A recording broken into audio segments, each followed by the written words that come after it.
have to ask them to open the book card.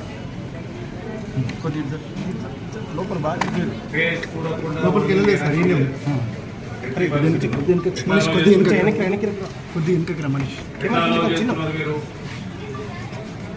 మీరు పుల్కాలు తీయకుండా మీరు ఎట్లా హౌ ఆర్ యూ రికగ్నైజింగ్ తీయద్దంటుంటే ఓటు వేయొద్దండి. మీరు వాళ్ళ రూలా మీ రూలా? మీరు ఎవరు వేస్తున్నారు ఓటు ఎట్లా తెలుస్తుందండి మీకు? ఎవరు ఏజెంట్స్? ఏజెంట్స్ తో కాదండి, మీ ఎలక్షన్ కమిషన్ రూల్ ఏందండి. మీరు డ్యూటీ సరిగ్గా చేయాలి కదా. ఓటు వేయడానికి ఎవరు వచ్చిండ్రు ఎట్లా తెలుస్తుంది మీకు? ఎట్లా తెలుస్తుంది మీకు? మీరు ఉల్టా నాకు చెప్తున్నారు ఏంటండి? మీ పేరేందండి? మరి ఏమి డ్యూటీ చేస్తున్నారా టైం పాస్ చేస్తున్నారా? మరి అట్లా కాదండి, మీరు ప్రిసైడింగ్ ఆఫీసర్ వాళ్ళు